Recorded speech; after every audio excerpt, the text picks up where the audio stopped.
अजीत पवार जी का plane crash हुआ है, उसकी जांच होनी चाहिए पूरे मामले की और सुप्रीम कोर्ट मॉनिटर होनी चाहिए जांच। तो साजिश भी बता रही ममता बनर्जी। स्वाभाविक है क्योंकि बहुत बड़े नेता थे, डिप्टी सीएम कई बार रहे वो, और महाराष्ट्र के बहुत लोकप्रिय नेता रहे। और अगर ऐसी घटना हो जाए, और आज के समय पे जहां हम इतने जागरूक हैं, टेक्नोलॉजी को इतना समझते हैं चीजें, तो उन्होंने ठीक ही मांग की होगी, क्योंकि वीआईपी के साथ इस तरह की घटना न हो। तो एक बार को ये बात तो साफ होनी चाहिए कि आखिरकार ये घटनाएं क्यों हुई। पूर्व में भी कई हमारे वीआईपी इसी तरह उनकी जान गई है।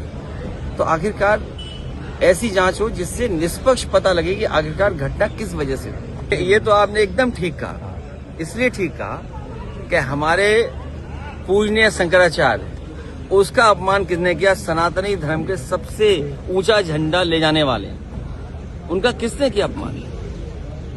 आप बताइए किसने अपमान किया? आप कह रहे योगी आदित्यनाथ ने? वो योगी कब हो गए? सर्टिफिकेट कहां से मिला? अगर वो दूसरे का सर्टिफिकेट मांग सकते हैं तो उन्हें अपना भी तो सर्टिफिकेट दिखाना चाहिए। और उनका सर्टिफिकेट तो हम लोगों ने देखा है, जब वो एक समय योग कर रहे थे। सबसे आसान योग का आसन सोचिए, सबसे आसान योग का आसन, एक टांग पे खड़ा होना। अब किसने सर्टिफाइड किया उन्हें इस बात के लिए कि वो योगी हैं?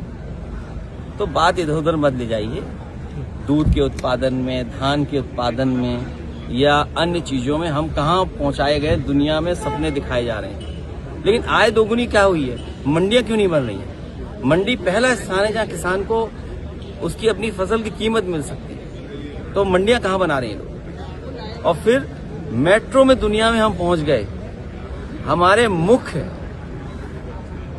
मंत्री जी ने प्रधान संसद के क्षेत्र में मेट्रो नहीं बनने दी। दुनिया में मेट्रो बन गई। हमें कहा जा रहा है कि दुनिया में सबसे ज्यादा लाइनें बिछ गई, ये प्रधानमंत्री के क्षेत्र में मेट्रो क्यों नहीं? और तब जब समाजवादी सरकार ने डीपीआर बनाया था और बजट दिया था, पूरा अलाइनमेंट दे दिया था कि किस तरह मेट्रो जाएगी, तो आखिरकार रोका किसने? और सबसे दुर्भाग्य की बात, जो बात आप कह रहे हैं सनातनी, अहिल्याबाई होलकर जी, उनका योगदान हमारे सनातन धर्म संस्कृति के लिए कितना बड़ा रहा। उनकी बनाई हुई चीजों को संरक्षण करना था। हेरिटेज ये लोग नहीं समझ सकते, जो सनातनी की बात करें वो हेरिटेज नहीं समझ सकते। हमारे पूर्वजों ने हमें क्या दिया विरासत, हमारी ये जिम्मेदारी बनती है उस विरासत को आगे वाली पीढ़ियों को किस रूप में दे करके जाए। तो संरक्षण करना था, संवारना था, ये नहीं कि बुलडोजर लेकर के चलना था। जिन्होंने अहिल्याबाई होलकर जी का घाट, सबसे प्राचीन घाट, उसका जो बुलडोजर से तोड़ा गया है, वो कभी सनातनी नहीं हो सकता। पहले आप यूजीसी पर दोषी बचे नहीं, और अन्याय किसी के साथ। सर, जो सवर्णों का प्रोटेस्ट चल रहा है, आप उसको क्या लगता है आपको? मायावती ने बचे नहीं, मैंने आपसे कहा दोषी बचे नहीं।